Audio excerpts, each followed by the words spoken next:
Oh, now have a completed front upright and one rear. I have the next one being cut as we speak. Stick on the back here, you can see she's feeling away the bore. Second rear on its way. So she's almost done. I've got a centre drill up from the other side, and I'm going to drill the 3 holes in here for the hub. That's about it. So one rear, one front.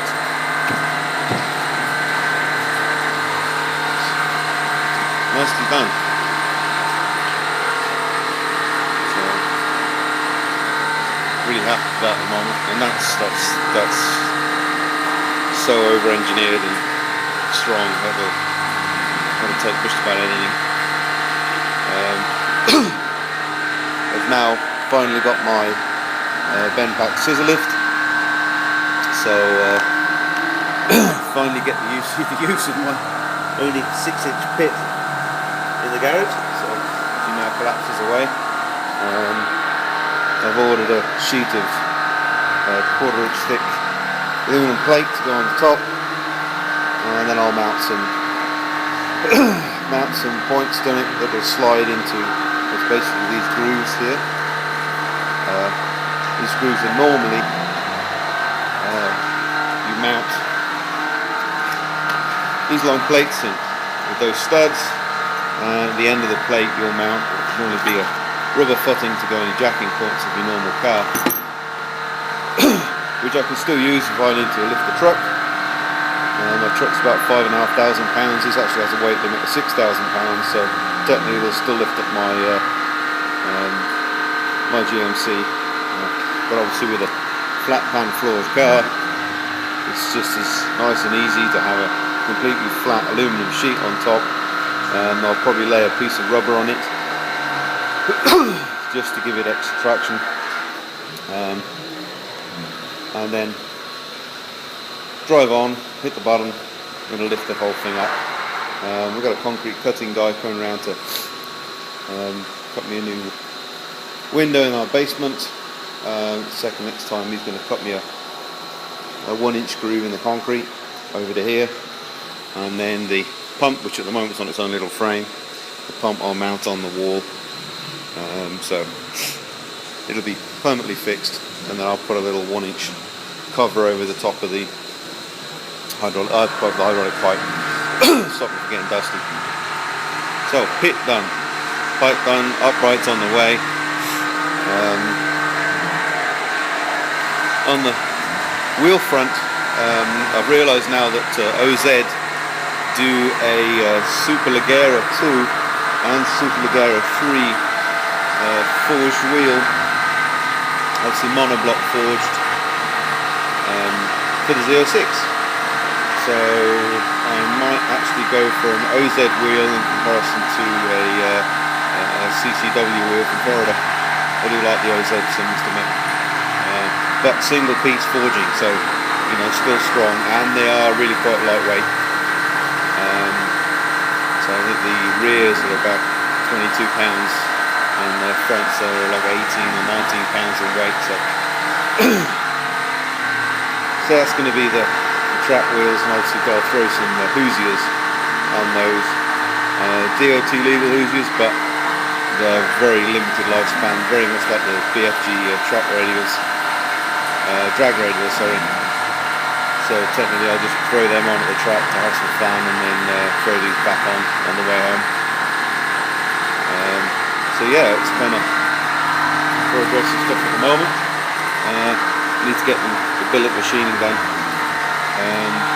Once I've machined the second rear, then obviously I'll start on the eagle plate, which I've already done out of wood, and improve the program. So just a quickie update. I've been kind of busy with work.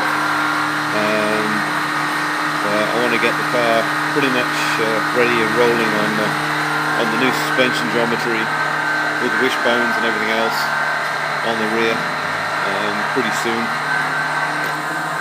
So I should have my aluminium version of the eagle plate and the rear, and hopefully I'll have the engine and gearbox bolted up together with the new eagle plate at the new height with the daily dry sump system.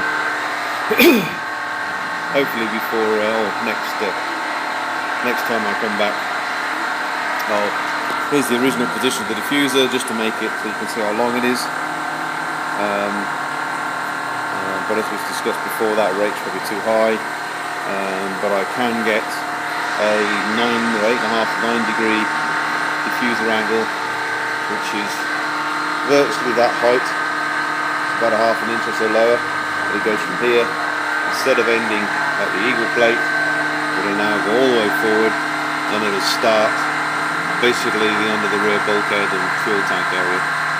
So from here all the way to here, I still get under 9 degree angle, so that should be a workable diffuser. Even with a sort of 5-inch ground clearance at the back, that should still make a reasonable amount of downforce. My only minor concern is the balance between the front and rear. Obviously with a car that's going to be close to 60-40 weight split, if I get too much downforce on the rear, then it will unbalance the front. So I need to make sure that if the diffuser does work really, really well, and I'll be able to tell by taking the diffuser out, doing a dry one, putting the diffuser in and trying it. I'll see what kind of difference it makes. I'll just put a flat pan on underneath the car, do some testing, then put the diffuser in and see see how much dive the back end of the car gets, and then I can work out exactly how much dive, exactly how much it's taken in compression to move it down. Obviously we're going to have pyrometers where the suspension shocks sit here. I'll have a pyrometer between the suspension shocks so I know exactly what the travel is, and then I can interpolate that down to exactly how much the back end of the car squats at what speed. Obviously it'll be steady state, because under hard acceleration it'll squat anyway, but I want to know exactly how much downforce that's making. It'd be great to have, I could obviously dial in a huge rear wing, have like a 14-inch cord on a single plane rear wing, or even a twin plane, and make half a ton of downforce, no problem. But if I'm already making too much downforce on this, I'm not making enough on the front, then it's going to start doing that. That's the last thing you want to do with a car that's got a reasonably flat-ish bottom, to start to rip the front. But if you remember the Le Mans cars, the reason why the Porsche GT1 did a flip in America, and the reason why the Mercedes did the flips at Le Mans, is our nice friends in the ACO in France decided that the Group C diffusers for the 80s, which started basically underneath the driver's backside, that went all the way to the back of the car, they wanted to limit the downforce from the diffusers. So the ACO very kindly changed the regulations, so instead of the diffuser starting there, they had to start basically roughly where the back of the engine started. Problem is then it moved the centre of downforce pressure, so basically like the C of G for the downforce, it moved that from being in front of the rear wheels to behind the rear wheels. So they obviously put the biggest diffuser in they could, the most effective. Problem is now that downforce was all behind the rear wheels, and that basically was the problem with it flipping. You never saw any of the original Group C cars do a flip, even running on the same tracks with the same problems. I think it was Road America that the Porsche did the flip, and that was all because the centre of pressure was in front of the rear wheels, which basically meant it was safer. So it was due to our nice friends in the ACO that moved it back, that basically the Mercedes then obviously didn't calculate it correctly, and bang, it flipped. But that's a known quantity, so now I want to do the same thing. I want the centre of pressure of downforce to be in front of the rear wheels, which basically means that is going to start back here. So there's obviously more to just throwing parts on and getting extra downforce. So I really need to balance the front to rear.